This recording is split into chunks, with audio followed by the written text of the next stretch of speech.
Assalamualaikum warahmatullahi wabarakatuh.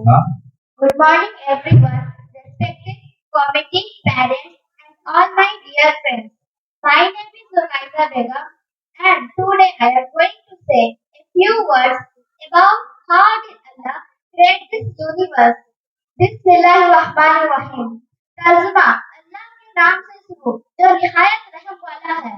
लगभग 18,000 दुनियाओं, planets, ग्रह और कायनात यानी यूनिवर्स को पैदा करने से पहले जब कुछ भी मौजूद नहीं था, सिर्फ एक जात मौजूद थी और वो अल्लाह ताला की जात थी। तब अल्लाह ताला की जात ने ये चाहा कि मेरे जात के अलावा कोई ऐसा हो जो मेरी शान शौकत और मेरी ताकत को पहचाने और मेरी तारीफ करे। तो उस वक्त अल्लाह ताला ने अपने ही नूर में से सबसे पहले अपने महबूब के नूर को पैदा किया और फिर यह नूर जैसे ही पैदा हुआ तो इस नूर ने अपने रब की बड़ाई को जानकर उसकी तारीफ करने लगा और इसी तरह लाखों साल तक ये नूर अपने पैदा करने वाले यानी अल्लाह ताला की बड़ाई बयान करता रहा और इसी तरह लाखों साल गुजर गए तो अल्लाह ताला को उस नूर यानी नूर मोहम्मदी की तारीफ करने का ये अंदाज इस तरह पसंद आया कि अल्लाह ताला ने अपने महबूब के नूर को ऊंचा मर्तबा देना चाहा। तो उस वक्त अल्लाह ताला ने एक हुक्म जारी किया और अल्लाह ताला के हुक्म से नूर मोहम्मदी 12 पर्दे में ढक गए। चुनांचे अल्लाह ताला के हुक्म से जो 12 पर्दे तैयार हुए उनके नाम ये है। नंबर 1 हिजाब कुदरत, नंबर 2 हिजाब अजमत, नंबर 3 हिजाब इज्जत, नंबर 4 हिजाब गैबत, नंबर 5 हिजाब ज़बरूत, नंबर 6 हिजाब रहमत, नंबर 7 हिजाब नबूवत, नंबर 8 हिजाब किबरिया, नंबर 9 हिजाब मंजिलत, नंबर 10 हिजाब इफ़ात, नंबर 11 हिजाब शहादत, नंबर 12 हिजाब सफात। पूरे मोहम्मदी पहले पर्दे में यानी हिजाब कुदरत में 12,000 साल तक अल्लाह ताला की ये बाकी बयान करता रहा सुब्हानल अलील आला। और इसी तरह दूसरे पर्दे यानी हिजाब अजमत में पूरे मोहम्मदी 11,000 साल तक अल्लाह ताला की ये तस्बीह बयान करता रहा सुब्हानल अल-सिर्री व अख़फ़ा। और इसी तरह तीसरे पर्दे यानी हिजाब इज्जत में पूरे मोहम्मदी 10,000 साल तक अल्लाह ताला की ये बाकी बयान करता रहा सुब्हानल मलिकिल मन्नान। और इसी तरह चौथे पर्दे यानी हिजाब गैबत में पूरे मोहम्मदी 9,000 साल तक अल्लाह ताला की ये बाकी बयान करता रहा सुब्हानल मलिकिल मन्नान। और इसी तरह पांचवें पर्दे यानी हिजाब ज़बरूत में पूरे मोहम्मदी 8,000 साल तक अल्लाह ताला की ये बाकी बयान करता रहा सुब्हानल रब्बुल अर्शिल अज़ीम। और इसी तरह नूर मोहम्मदी 9वें पर्दे इसी तरह नूर मोहम्मदी 6ठे पर्दे यानी हिजाब रहमत में 5,000 साल तक अल्लाह ताला की ये बाकी बयान करता रहा सुब्हानल सुब्हानल करीमुल अकरम। और इसी तरह नूर मोहम्मदी 7वें पर्दे यानी हिजाब नबूवत में 6,000 साल तक अल्लाह ताला की ये बाकी बयान करता रहा सुब्हानल रब्बिका रब्बिल इज्जति अम्मा यसिफून। और इसी तरह 8वें पर्दे यानी हिजाब किबरिया में पूरे मोहम्मदी 5,000 साल तक अल्लाह ताला की ये बाकी बयान करता रहा सुब्हानल आज़िमिल आज़ा। और इसी तरह 9वें पर्दे यानी हिजाब मंजिलत में पूरे मोहम्मदी अल्लाह ताला की ये तस्बीह बयान करता रहा सुब्हानल करीमुल अकरम। और इसी तरह 10वें पर्दे यानी हिजाब इफ़ात में पूरे मोहम्मदी 3,000 साल तक अल्लाह ताला की ये बाकी बयान करता रहा सुब्हानल ज़िल मुल्क वल मलकूत। और इसी तरह 11वें पर्दे यानी हिजाब शहादत में पूरे मोहम्मदी 2,000 साल तक अल्लाह ताला की ये बाकी बयान करता रहा सुब्हानल वयज़ीलुल अस्याहु वला यज़ूल। और इसी तरह 12वें पर्दे यानी हिजाब सफात में पूरे मोहम्मदी 1,000 साल तक अल्लाह ताला की ये बाकी बयान करता रहा सुब्हानल्लाहि व बिहम्दिही। और इसी तरह ये नूर इन 12 पर्दों के अंदर रहकर अपने रब की बड़ाई बयान करके तारीफ बयान करता रहा सुभान और इसी तरह तारीफ बयान करता रहा। अल्लाह ताला ने जब इन 12 पर्दों के अंदर भी अपने महबूब के मुंह से अपनी तारीफ सुनी तो इस कदर खुश हुए कि अल्लाह ताला ने अपने महबूब को एक ऊंचा मर्तबा देना चाहा। तो उस वक्त अल्लाह ताला ने अपने मुल्क से एक कुर्सी को पैदा किया और फिर कुर्सी के बाद लोग यानी तख्ती को पैदा किया और तख्ती के बाद कलम को पैदा किया और फिर अल्लाह ताला ने कलम को ये हुक्म दिया कि ऐ कलम अपने परवरदिगार के नाम से लिखना शुरू कर। तो उस वक्त कलम ने अल्लाह ताला की बात में अर्ज किया या रब्बुल आलमीन क्या लिखूं? तो उस वक्त अल्लाह ताला ने ये इरशाद फरमाया कि ऐ कलम अपने लिखने की शुरुआत मेरे इस कलाम से कर और लिख ला इलाहा इल्लल्लाह मुहम्मद रसूलुल्लाह। बस जैसे ही कलम ने नाम खुदा के साथ नाम मोहम्मद को सुना वो अल्लाह ताला की बारगाह में अर्ज करने लगा कि या रब्बुल आलमीन ये इतने ऊंचे मर्तबे वाला कौन है जिसका नाम तेरे नाम के साथ लिखा जा रहा है। तो उस वक्त अल्लाह ताला ने ये इरशाद फरमाया कि ऐ कलम अगर तू जानना चाहता है तो जान ले और इस नूर की शान को पहचान ले कि ये मेरा महबूब है, वो महबूब जिसने सबसे पहले तेरे रब की इबादत की। और ऐ कलम सुन ले जब तेरे परवरदिगार की इबादत करने के लिए कोई भी मौजूद न था तो इस कलम ने तेरे परवरदिगार का जिक्र किया। और ऐ कलम अब तेरे परवरदिगार का ये इरादा है कि बहुत जल्द तेरा परवरदिगार बहुत सारी दुनियाओं को पैदा करेगा और उन सारी दुनियाओं पर वो अपने हबीब को एक ऐसा मर्तबा अता करेगा जो मर्तबा तेरे परवरदिगार ने अपने हबीब से पहले ना किसी को अता किया होगा और ना इसके बाद किसी को अता किया जाएगा। इस तरह अल्लाह ताला ने अपने महबूब की पहचान सबसे पहले कलम से करवाई और फिर नाम मोहम्मद को सबसे पहले अल्लाह ताला के नाम के साथ वह महफूज पर लिखा गया और फिर ये नाम मोहम्मद 4000 आसमानी साल तक वह महफूज पर नूर की तरह चमकता रहा। खत्म हो गया। और फिर अल्लाह ताला ने अपने महबूब के नूर से बहुत सारी दुनियाओं को पैदा करने का इरादा फरमाया। तो उस वक्त अल्लाह ताला ने एक हुक्म जारी किया और अल्लाह ताला के हुक्म से पूरा मोहम्मदी 5 हिस्सों में बट गया। चुनांचे अल्लाह ताला ने अपने हबीब के नूर के पहले हिस्से से अर्श को पैदा किया और दूसरे हिस्से से चांद और जमीनों को पैदा किया और तीसरे हिस्से से आसमानों को पैदा किया और चौथे हिस्से से सूरज जैसे बड़े बड़े सितारों को पैदा किया गया। लेकिन इन चारों हिस्सों से ये सब कुछ बनाने के बावजूद भी ये सब कुछ अंधेरे में डूबा हुआ था। तो अंधेरे में डूबे हुए दुनियाओं को अल्लाह ताला ने रोशन करना चाहा। तो उस वक्त अल्लाह ताला ने अपने हबीब के नूर के 5वें हिस्से से रोशनी को पैदा किया। इससे पहले इस कायनात या यूनिवर्स के अंदर रोशनी का नामो निशान न था। इस तरह अल्लाह ताला ने अपने हबीब के नूर के 5 हिस्सों से इस कायनात को खूबसूरत और रोशन बनाया और फिर अल्लाह ताला ने एक दुनिया को पैदा किया और उस दुनिया के अंदर अपने हबीब को एक ऐसा मर्तबा अता करा जो मर्तबा अल्लाह ताला ने अपने महबूब से पहले किसी को अता न किया हो। और फिर अल्लाह ताला ने एक हुक्म जारी किया और अल्लाह ताला के हुक्म से वो दुनिया के अंदर हजरत मोहम्मद मुस्तफा सल्लल्लाहु अलैहि वसल्लम को वो मर्तबा अता हुआ जिस बात का जिक्र अल्लाह ताला कुरान पाक में कुछ इस तरह बयान करते हैं कि अल्लाह ताला सूरह मरियम के आयत नंबर 93 में ये इरशाद फरमाता है कि आसमानों और जमीनों और इस कायनात के अंदर जो कुछ भी मौजूद है वो अल्लाह का अब है। अब अरबी भाषा में बंदे को कहते हैं यानी बंदगी करने वाला और इबादत करने वाला। और एक दूसरी जगह पर अल्लाह ताला अपने महबूब की शान को बयान करते हुए ये इरशाद फरमाता है कि ऐ मेरे महबूब कि कह दीजिए कि मैं ही हूँ जिसने सबसे पहले अपने महबूब की इबादत की और जिसने सबसे पहले अपने रब की इबादत की।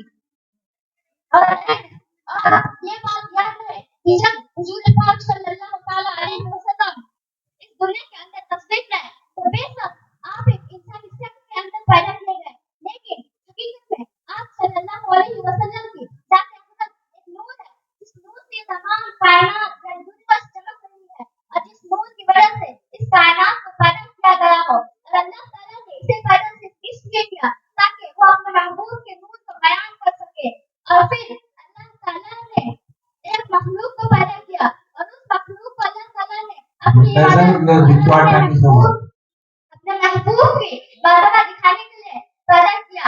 और फिर अल्लाह ताला ने उसी के सामने अपने महबूब के नूर की पहचान करवाई। اللہ تعالیٰ نے ایک اور دنیا کو پیدا کیا اور اس کے اندر ایک اور مخلوق کو پیدا کیا اور اس مخلوق کے سامنے بھی اپنے محبوب کی نور کی پہچان کروائی. اس طرح مخلوقات کو پیدا کرتے کرتے اللہ تعالیٰ نے انگنت مخلوقات پیدا کیے اور ہر مخلوق کے سامنے اللہ تعالیٰ نے اپنے محبوب کی نور کی پہچان کروائی. اس طرح اللہ تعالیٰ نے اپنے محبوب کی شان کو بیان کیا اور اللہ تعالیٰ اس کائنات تمام کائنات کے اندر جو کچھ بھی موجود ہے ان تمام چیزوں کی ذات حضور اکرم صلی اللہ تعالیٰ علیہ وسلم کی ذات اقدس ہے. اگر اللہ تعالیٰ اپنے پیارے محبوب محمد مصطفیٰ صلی اللہ تعالیٰ علیہ وسلم کو پیدا نہ فرماتا تو اس کائنات کے اندر کسی بھی چیز کو پیدا نہ فرماتا. ان تمام چیزوں کو اللہ تعالیٰ نے صرف اپنے حبیب کا مادہ دکھانے کے لیے پیدا فرمایا ہے.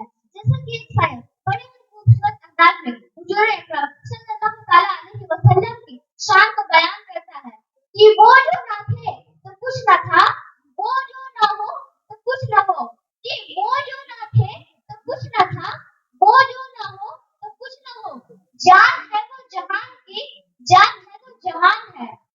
اللہ تعالیٰ سے دعا ہے کہ اللہ تعالیٰ اپنے پیارے حبیب حضرت محمد مصطفیٰ صلی اللہ تعالیٰ علیہ وسلم کی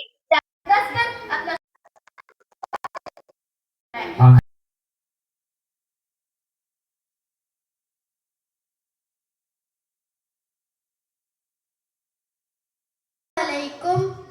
میرا نام رضوان محمد, میں کلاس 6 میں پڑھتا ہوں. میں آج 4 بڑے فرشتے کے نام اور ان کے کام بتاؤں گا. حضرت جبرائیل علیہ السلام اللہ کا احکام رسولوں کو پہنچاتے تھے. حضرت میکائیل علیہ السلام بارش برساتے ہیں, ہوا چلاتے ہیں اور مخلوقوں کو روزی پہنچاتے ہیں. حضرت اسرافیل علیہ السلام روح قبض کرتے ہیں. حضرت اسرائیل علیہ السلام قیامت سے پہلے سر پھونکیں گے. پرانے زمانے کے لوگ کون سی سواری پر سفر کرتے تھے, ہم اس کے بارے میں بھی جانکاری دیں گے. پرانے زمانے کے لوگ گدھا, اونٹ, خچر پر سواری کرتے تھے. اللہ تعالیٰ نے انسانوں کو دماغ دیا اور عقل دیا, نئی نئی سواری بنانے کی ترکیب سجائی. اس لیے انسانوں نے عقل اور دماغ سے نئی نئی سواری بنائی. اس زمان میں اس لیے سفر آسان ہو گیا. اللہ وبرکاتہ. My name is Yashmin Ara from class 6. My school name is Government Girls High School, Kazi Bazar, Cuttack. I am telling a story in Urdu. Topic نیکی کا صلہ. آمنہ اور عالیہ نام 2 بہنیں تھے. وہ نانی کے گھر گھومنے گئے ہوئے تھے. وہاں پر وہ لوگ ہر روز رات کو کہانی سن کے سویا کرتے تھے. ایک رات کو آمنہ نے دیکھا ایک بوڑھا آدمی ٹھنڈ میں زمین پہ بیٹھا ہوا تھا. وہ لوگ اپنی نانی سے اجازت لیے اور ان بوڑھے آدمی کے لیے کمبل, کھانا اور لکڑیاں لے گئے اور ان بوڑھے آدمی کو دیا. ان بوڑھے آدمی نے ان دونوں کا بہت شکریہ ادا کیا. کچھ دن بعد آمنہ اور عالیہ کھیلنے گئے. بہت دور پہاڑ پہ کھیلنے چلی گئیں. وہ کب صبح سے شام ہو گئی وہ لوگ کو پتہ ہی نہیں چلا اور وہ لوگ ایسے ہی کھیلتے رہے. تھوڑی دیر بعد کالا میگھ چھا گیا, بارش شروع ہو گئی. وہ لوگ بہت پریشان ہوئے اور وہی بوڑھا آدمی واپس آیا. اتنے بوڑھا آدمی آیا اور پوچھا کہ کیا ہوا, تم اتنے پریشان کیوں ہو؟ تو انہوں نے کہا ہم اتنی بارش ہو رہی ہے اور پھر ہم اپنا گھر کا راستہ بھی بھول چکے ہیں. عالیہ نے بتایا اور اس بوڑھے آدمی کو وہ لوگ کا گھر کا راستہ یاد تھا. وہاں گئے, وہ بوڑھا آدمی جا کے وہ لوگ کو چھوڑ دیا اور بارش رکنے تک وہ وہیں رہا اور بارش جیسے ہی ختم ہوا وہ اپنے راستے چلا گیا. اس سے ہمیں یہ سیکھ ملتی ہے کہ ہمیں سب کی مدد کرنی چاہیے اور کسی کو اپنے سے بڑا یا چھوٹا نہ سمجھنا چاہیے، کیونکہ وہی انسان ہماری کوئی دن نہ کوئی دن ہمارے ہی کام آئے گا. Thank you. رحمت اللہ وبرکاتہ. میں اب حضرت کے سامنے نیکی کی صلاح سناؤں گی. نیکی کی صلاح. عالیہ اور آمنہ دو بہنیں رہتی تھی. اپنی نانی کے گھر پہاڑوں کے نیچے آئی تھی. آمنہ اور عالیہ کو کہانی سننا بہت پسند تھا. ان لوگ رات کو کہانیاں سن کر سوتے تھے.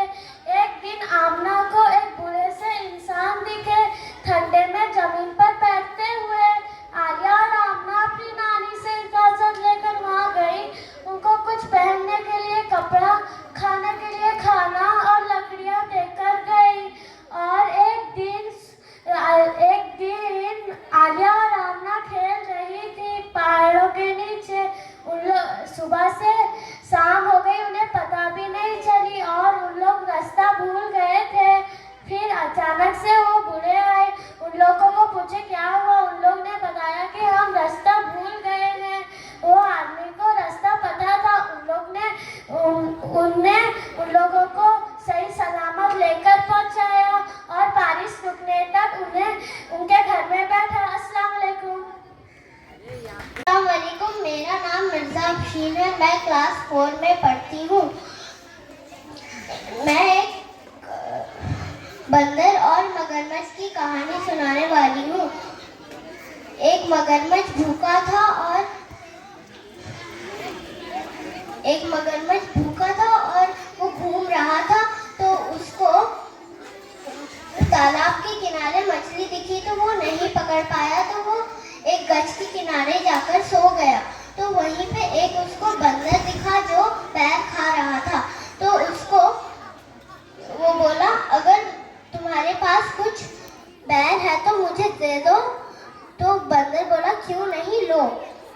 تو اس دن سے وہ دوست بن گئے اور ہر وقت وہ مگرمچھ بیر کھانے آیا.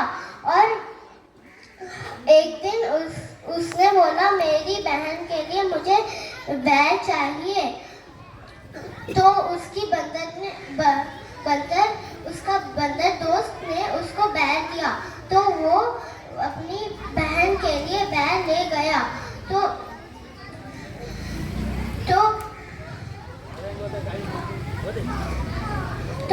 وہ لے کر جا کر اپنی بہن کو دے دیا. اور بہن نے بولا اگر بیر میٹھے ہیں تو اس کا دل کتنا میٹھا ہوگا، مجھے اس کا دل کھانا ہے. تو اس مگرمچھ نے وہ پھر دوسرے دن بندر کے پاس جا کر بولا کہ میری بہن نے تمہیں ناشتہ پر بلایا ہے. تو لوگ جانے لگے.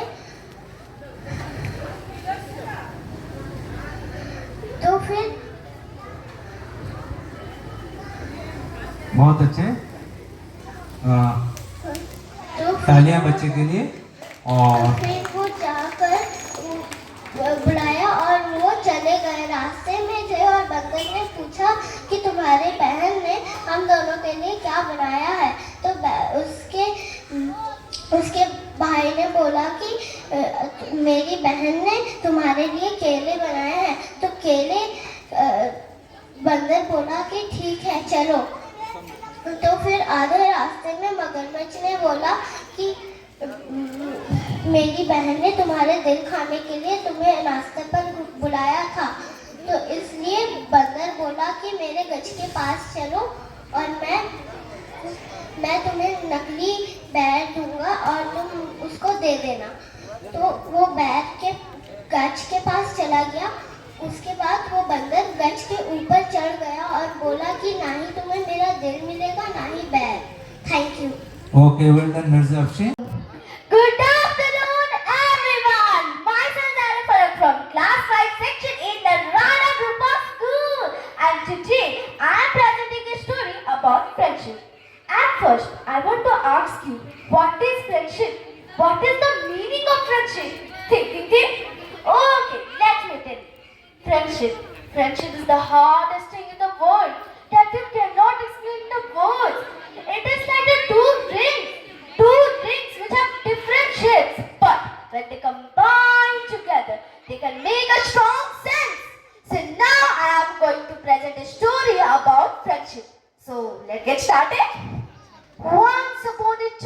in a village there was two friends named Sonu and Monu. They are very close friends. They do their work together. One day, Sonu said to Monu, "Hey, Sonu, let's go to the festival going near the village." Monu said, yes, I will also come with you. But let me ask to my mother first. Sonu said, "Okay, go fast." Monu go to her mother and asked her, Mama, can we go to the festival going near the village?" Monu's mother said, "Okay, you can go, but you have to come soon." Monu go back to Sonu and said, "Let's go, Sonu." Then they both started walking in jungle. After some time, they heard some noise. Monu said, "Sonu, what's that noise?" Sonu said, "Hey, it is the noise of bear." Monu said, "So what should we do now?" Sonu said, "We have to climb the tree because the bear don't know how to climb a tree." Monu said, "But I don't know how to climb a tree." Sonu started climbing the tree. Monu said, "Please help me." Sonu said, "Sorry, I can't help you." Monu said, please. Do you know? Monu has a situation of, I don't know what to do. Monu suddenly remembers her teacher's words. Monu said, "Oh God, help me, please." He lay down on the ground and acted like he was dead. Bear come near to his face and smelled her. After some time, the bear left away. Sonu came down and said to Monu, "Get up, Monu, get up. Bear has left away, get up." Monu get up. Sonu said, "I am watching everything. I saw that bear is telling something in your ears." Monu said, "Yes, the bear is telling the friend who does not stand in the time. It was not a real friend." Sonu shamed himself. Monu go back to her home alone. So what you can understand from the story? What is the moral of the story? Let me tell you. Remember, friendship is important for all of us. But we have to take care of three things: friendship, relationship, and promise. Because they don't make any noise. But when they break, they create a silence. So thank you so much for listening to me. Bye-bye. Good afternoon to my lovely panel of judges and my dear friends. I am Manishmita Maharana from Standard 5, studying in Sri Satyaj High School. So today's topic is time is most precious. Time is most powerful and precious thing than other things in life, even for money in this world. Once the precious time goes, it goes forever and never come back, as it runs only in the forward direction, not in the backward direction. It is true that if one person does not understand the value of time, time also never understands the value of that person. If we destroy our time, time also destroys us very badly. It is true that time and tide waits for none. At a moment, time gives only one chance. If we lost it once, can never get back. It is a wonderful thing which has no beginning and ending. It is a powerful thing within which things are born, grow, decay or die. It has not any limitation and bound, so it moves continuously at its own pace. No one of us has command over time at any stage of life. Neither it can be analyzed nor criticized. Generally, everyone becomes confused about value and importance of time. However, I think many of us lose patience during bad situations and start wasting time. Time stops for never and never show kindness to anyone. If we lost time, time lost by any ever. He told that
Well done. From St. Teresa School, Joda, from class 5. And my topic is the power of kindness. Once upon a time, a country was ruled by a king who had no son to succeed him. As the king got older, he wanted to select a suitable successor to rule the country. He sent out the notices throughout his land inviting every qualified young man for an interview. The interview will decide the possible successor to the throne. The only qualification was that the candidate had immense love for their fellow human beings. Every young man in the country were excited at this opportunity to become the ruler. A poor young man from a remote village also read this notice and started to prepare for interview. He was very kind and hardworking, but he was very poor. He had no good clothes to wear before the king. So he worked hard and saved money to buy a proper clothing supplies for the long journey to the palace. After getting his proper clothing supplies, the young man set out on his quest. He traveled many days and reached near his destination. Just when he saw a poor beggar by the side of the road. He was trembling in cold and was covered in tattered rags. He extended his arms to plead him for help. "See, I am very poor and feeling cold. Please help me." The young man was so moved by this pathetic condition of the beggar there. He removed his new clothes and gave to the beggar. He also gave his food, which he carried for the journey. The poor beggar was so happy after receiving the new clothes and food from the young man and thanked him many times. But the young man was a bit hesitant to go for the interview in his old and dirty clothes. But still, he gathered enough courage to enter the palace. Upon arrival, a king's attendant showed him the way to the great hall. After a short rest to clean the journey's grime, he admitted to the throne room. The young man bowed low as the king entered, but when he looked up, he was astonished. The king looked very similar to the beggar he had met on his way. The king saw the shock in the young man's eyes and said, "Yes, I was the beggar you met on your way. But why did you dress like a beggar? You are a king." The young man stammered. 1 more minute. "I had to be sure that you had a good heart and genuinely loved your fellow human beings," said the king. "If I came to you as a king, you would done anything to impress me. But this way, I want to know what was truly in your heart. Your generosity to the beggar proved your sincere love for others. This country needs a leader who takes care of all his people, not just those who can offer something in return. And you have proven that you are the right person of my successor." The moral of the story emphasizes the importance of kindness and compassion. Thank you. Very good. Respected judges, elders, and my dear brother and sister, today I would like to call a moral story in front of you. The title is "Honesty is the Best Policy."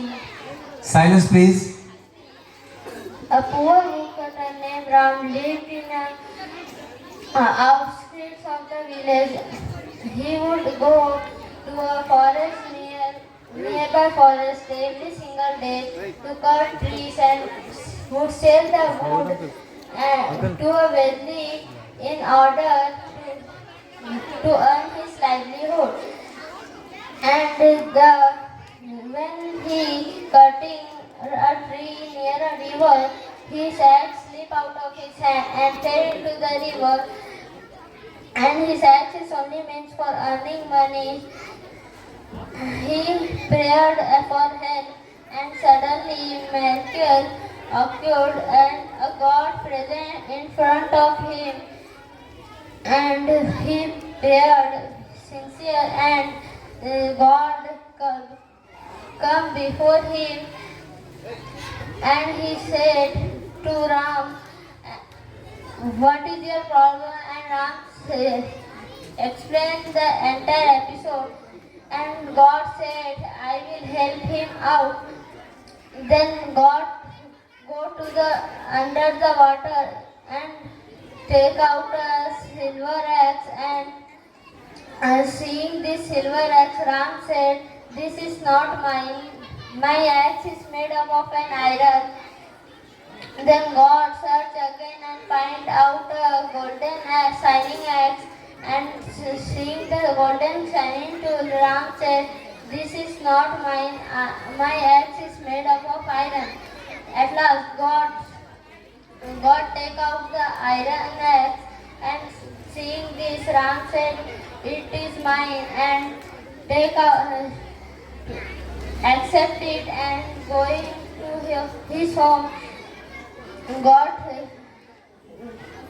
God says, "Come towards," and God gifted the silver and golden axes and said that you are a man in the world, convincing a honest.